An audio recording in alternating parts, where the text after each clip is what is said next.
Hello and welcome back to Time Under Tension. I am your host, Olivia Gravengard, registered nurse, professional bodybuilder, and health coach of Old Soul Fitness, here to bring you content that will improve your health, help you elevate your lifestyle, optimize your nutrition, and find a routine that's going to allow you to progress towards your goals consistently and sustain that progress in a way that allows you to live your healthiest and fullest life.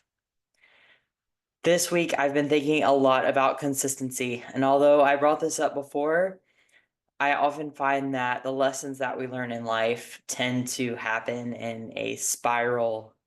That means that we learn a lesson and then that lesson through focus, attention, and then awareness of what input's coming in, we begin to deepen our understanding of what that means.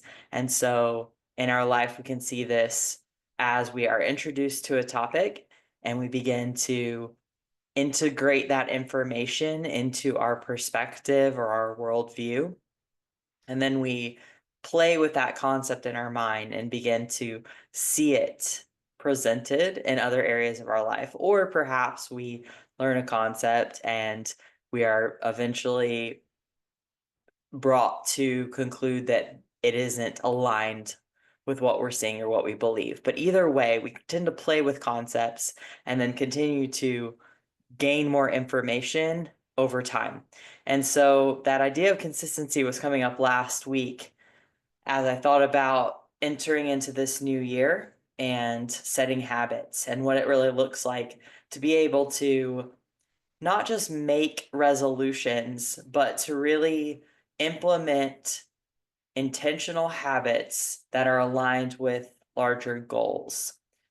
Essentially, how do you structure your day such that each day is guiding you towards a longer term goal? When we have a big goal, we need to break it down into these bite-sized segments. So there are things in our life that we enjoy doing this with and that are a little bit more straightforward. An example of this would be, say, a bodybuilding competition or a marathon. In those instances, there's a certain time frame that you have usually, and you can backtrack from that end goal to where you are and split the time into segments and generally plan out how you want to progress through those segments in order to reach your goals in a timely manner. But when it comes to changes like wanting to be a healthy person, which is at surface level a little bit more vague, it becomes a little bit more difficult to segmentalize those micro goals in order to reach the macro goal. And so you really need to think about one, clearly defining that goal for you. Something like be a healthy person has a certain vision or certain characteristics or elements that are specific to your interpretation that are important to define so that you can then fine tune your approach according to your unique perspective on what it means to have a healthy lifestyle. Another aspect of this, however, is that that's not always measurable. There are certain things that might be measurable, like it might be attached to a certain weight or body fat percentage, a certain VO2 max, a certain time on your mile run. Those things are measurable, but there's aspects of this that are going to be a little bit more qualitative, where you say, okay, well, I want to have more energy. Okay, well, that's vague, but it's a beautiful goal. And how do we then break that down into segments or habits that are aligned towards taking us to that goal? So clarity is important to begin with, and then implementation and reflection. So, for instance, you may already have an inkling that if you sleep at least 7 hours, you will be more energized. You experience more energy from day to day, more mental clarity, and those are things that are aligned for you with being healthy. So, your smaller goal would be to achieve at least 7 hours of sleep each night. And you could kind of see that as a micro goal or even a habit, although you can break that down into smaller habits, right? So a more defined habit associated with that micro goal would be, I'm going to go to bed before 11 every night and ensure that I can sleep for at least 7 hours. So that would be more of a manageable, schedulable goal, something you could reinforce. Then you reflect. And I'm skipping a middle piece here, but there is a reflection that must happen. So you're going to, at the end of the week, look back and say, okay, how many nights did I sleep at least 7 hours? Okay, well, I did it throughout the week, but then on the weekend, I found that I stayed up because we were watching a movie, or we went out, or I was scrolling on my phone and I saw that I wasn't able to achieve those goals. And actually, I can see that that really heavily impacted my energy because the rest of the days that I was consistent, my energy levels were much higher. Okay, awesome reflection. But what's happening in between and what's happening after? Consistency. And I think the challenge with most habits is, as long as they're realistic and not too big of a jump, consistency can get extremely boring. There's just a point in time where doing the same thing over and over and over again gets old. Setting new goals is exciting. Implementing new habits is exciting. Envisioning a different future is exciting. But the path to that is often extremely repetitive. And your ability to tolerate the boredom of consistency is going to be one of the most important skills that you can develop in being able to achieve your goals and sustain the long-term habits that achieve those lifestyle goals or allow you to embody a certain lifestyle. If you want to be a healthy person, getting at least 7 hours of sleep a night isn't something that you're going to do for a year and then achieve the goal of higher energy. It's going to be a lifelong commitment to sleep hygiene, to going to bed at an appropriate time, to reducing stimulants in the day. And you start to see how these bigger overarching goals of, I want to have more energy, need to be broken down, but then they need to be reinforced with daily consistency. And besides boredom, which is a killer, another thing that gets in the way is this all or nothing mindset where we start to think, well, if I break the streak, I failed.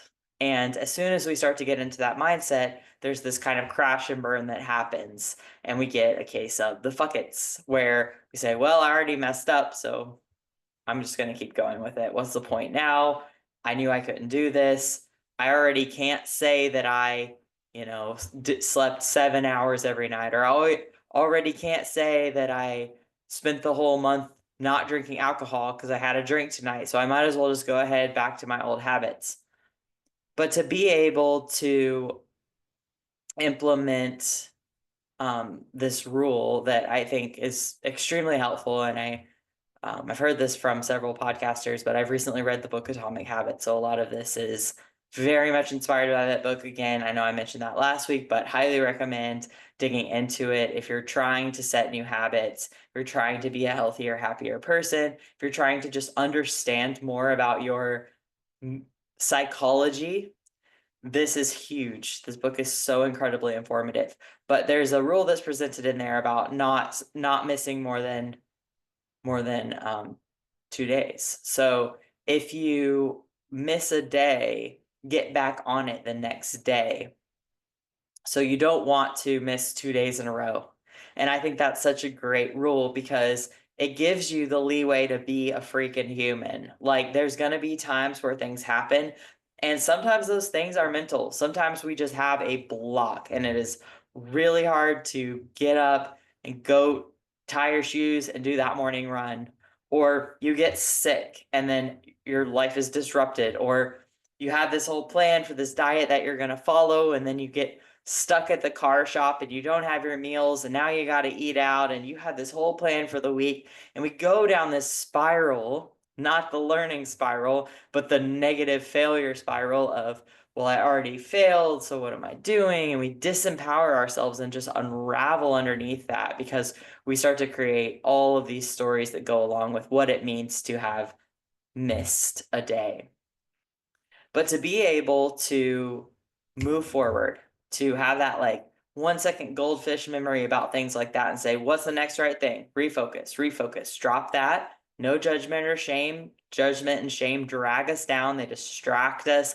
They make us think that we're paying for our sins or that we're like appropriately punishing or disciplining ourselves for our inaction or shortcomings. But what ends up happening is we get so stuck in that we stop believing in ourselves. We feel so shut down by shame and frustration that we aren't able to just move forward with positive action. And so drop the emotion of it and say, okay, got it. Mental state was not there. I dropped the ball. What's the next right thing? Okay, maybe you can even do that same day. You missed your morning run. What are you going to do? Maybe you go later. Or maybe you say, okay, look, the morning run was not it for me today, but there is a yoga class at the gym later tonight, and I have been wanting to go. And that sounds like something I can do that's movement related, but would also support me in my mental state today. I'm going to do that. Or I'm going to go for a walk on my lunch. And that gave me some movement. I can check the movement box for the day, and tomorrow I'll feel refreshed and I'll get right back at it with that run. And also being able to recognize why things fell short if it's not just a conscious choice. For instance, okay, you missed your morning run. Well, what kind of obstacles got in the way of that? Well, I didn't have my clothes laid out. I hadn't set up the coffee pot. I hadn't put my meals together for the day. So I just wouldn't have had time. And it just seemed really daunting to try to do all of that first thing in the morning. Okay, good. Learn from that. That's your daily reflection. Say, okay, that didn't work. I need to set myself up for success. So, classic, night before, I'm going to set out my shoes, set out my clothes, have the coffee pot set up. So as soon as I'm back from my run, I hit start, I hop in the shower. My coffee's there. Look, I already prepped my meals, so I'm good to go and I can just move forward with the day from there. So all of these things are so incredibly important. And as we get deeper into the year, I know it's only, the second week at this point, but this first month, people put so much pressure on themselves, myself included, to be so perfect with their execution of goals. And it's just not realistic. And I would argue that it's not actually the goal. If you are setting goals and you are achieving those goals 100% of the time, you're not setting big enough goals. You need to be failing. You need to be failing at least 30% of the time, or else you're not growing. There's really no point in setting a goal if you're not going to grow along the way. And the only way you're going to grow along the way is if you're failing at least 30% of the time. So if you're failing less than that, it's time to step it up. Okay, you already run a mile every day. Why would you make that your goal? Now, if you want to continue with that and you're focusing on goals in other areas, sure. But if your goal would be, say, to improve endurance, you're already running a mile a day, why would that be your goal? You're already succeeding at that. Okay, so let's go bigger. Let's go 1.5 miles. Or let's say 3 days a week, I'm going to run 3 miles. So expanding the goals over time. We want to always keep kind of tossing it out in front of us just enough where it's in sight, where it's doable, where we can maintain the endurance to get there, but where it's still challenging, where there's still those days where I didn't make progress towards that, or I didn't check the box. So let's keep dialing it in, because what happens is along the way, as you fail, as you fall short of your commitments, it's not about derailing your relationship with yourself. It's not about unraveling your confidence, not at all. Instead, it's about becoming very clear about the ways in which you self-sabotage, about the excuses that you make and the stories that you tell, and more importantly, what underlying beliefs are driving your life. And regardless of the area in which you're setting the goal, one of the most beautiful things about being able to show up every single day over and over and over and over again is you come face to face with who you are throughout that process. You learn so much about yourself if you're willing to do so with grace and love and curiosity and openness.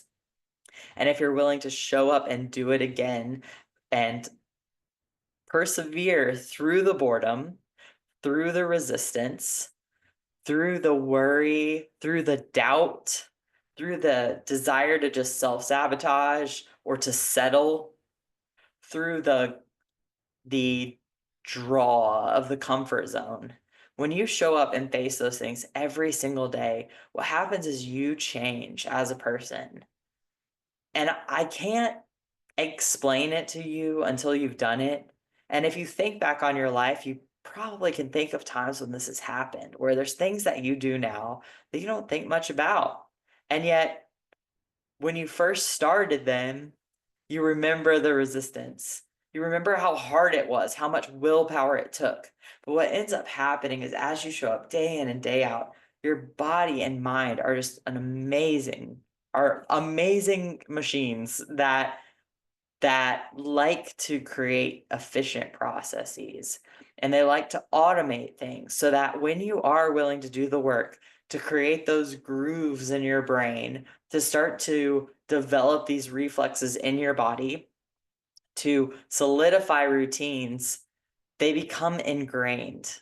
And yes, that can happen in a negative way. We see that with addictive behavior. We see that with bad habits. But using this as well for the way that we leverage these things for good habits. We become creatures of habit naturally. And so if you are willing to show up day in and day out and just put in the work, not to be perfect, but to just promise yourself that you will show up again. Good, do it again. Good, do it again. Okay, fell short, do it again. Doesn't matter. There's no emotional judgment. There's no, personal evaluation about this. There's learning, there's growth, and there is a promise of improvement as long as you're willing to show up and do it again and again. And what happens is you will change as a person, you will grow, and you will become the kind of person who can blank, get up and run a mile every morning, write 20 minutes every single day, read the entire Bible in a year, volunteer at a food bank every week. You become the kind of person who shows up and keeps their commitments. And if you're someone who wants to build confidence, who wants to be a more consistent person, who wants to be a better parent, who wants to be a more effective leader, to develop those skills in yourself is incredibly valuable. It's something that no one can really teach you, and no one else is going to celebrate enough for you. It has to be something that you're willing to do each day in silence, and the reward is the journey. And part of that journey is who you become along the way. And that is a longer term reward, and it is very subtle because a lot of times we don't recognize it until maybe someone else points it out or until we achieve some sort of external goal associated with that behavior. But it happens little by little, day by day. And then suddenly, all at once, you realize that you've grown and that now you are the kind of person who blank. So as you proceed through this year with a focus on what's important to you and your goals and what you want to bring more into your life of this year, 2025, think about these things.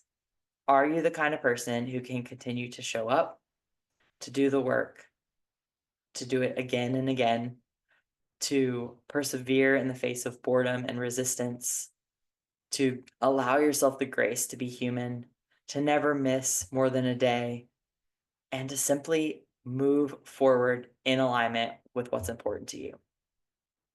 If you are, that's awesome. And I promise that person's in you as long as you're willing to show up and believe it, even when it's scary, even when there is doubt. Courage is not about never having fear. Courage is about being willing to show up in the face of fear every single day. Even if you're shaking, even if your voice shakes, you show up and you do the thing and you just hope and trust that you're changing along the way, because you are. Thank you guys so much for listening and or watching. It's been such an awesome journey doing this podcast, and I'm really excited to just continue teaching and growing with you every single week. Please remember to like, subscribe, share if you find this valuable. If there's anything that you want to hear more about, please feel free to message me directly. You can email me, you can DM me on Instagram. I really want this to be a community effort. I want this to be something, a space in which we can all grow and we can discuss the things that are most important to us so we can walk each other home on this journey on earth. I love you, and I will catch you next time on Time Under Tension.